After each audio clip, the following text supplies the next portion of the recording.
अस्सलाम वालेकुम नाजरीन, गिदो पेश चैनल को सब्सक्राइब कीजिए और बेल आइकन को क्लिक कीजिए। आज हम आसमा जहांगीर साहबा के बारे में बात करेंगे। 3 बरस पहले आज ही के रोज़ उनका लाहौर में इंतकाल हुआ था। अचानक इंतकाल हुआ था। उन्हें दिल का दौरा पड़ा था और उन्हें अस्पताल लेकर गए और वो जाँबर ना हो सकी रास्ते में ही। आसमा जहांगीर को याद करना आज के दौर में इसलिए भी बहुत ज़रूरी है कि आसमा जहांगीर इंसानी हकूक़ के लिए आवाज़ बुलंद करती थी। आसमा जहांगीर लापता अफराद के लिए आवाज़ बुलंद करती थी। आसमा जहांगीर ख़वातीन के हकूक़ के लिए आवाज़ बुलंद करती थी। वो हदूद आर्डिनेंस के ख़िलाफ़ लाठियाँ खाती थी।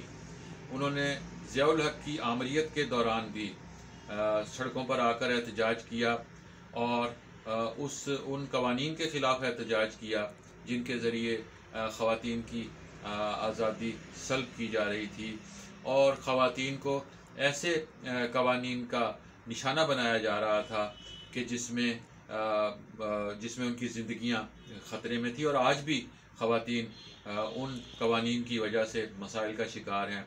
आज भी ख़वातीन पर उसी तरह जुल्म हो रहा है। आज भी हम देख रहे हैं कि वो चैनल्स के लिए निकलती थीं, वो आज़ादी सहाफ़त के लिए सड़कों पर आती थीं। जब मुशर्रफ दौर में पाबंदियाँ आयद हुई चैनलों पर और मुशर्रफ दौर में जब जियो को समेत बहुत से चैनलों को बंद किया गया और उसमें भी आसमा जहांगीर ने एहतजाज किया। आसमा जहांगीर की आवाज़ तवाना होती थी। वो किसी को मुआफ़ नहीं करती थी। वो दुरुस्त बात करती थी, जिसे दुरुस्त समझती थी वो बात करती थी। वो मुतनाज़े भी थी, लेकिन जब वो रुखसत हुई तो ये पाकिस्तान की तारीख़ का पहला जनाजा था जिसमें ख़वातीन की बहुत बड़ी तादाद शरीक हुई थी। अमूमन हमारे यहाँ ख़वातीन जनाज़ों में शरीक नहीं होती, लेकिन आसमा जहांगीर जाते हुए ख़वातीन को बता गईं कि तुमने किस तरह ज़िंदा रहना।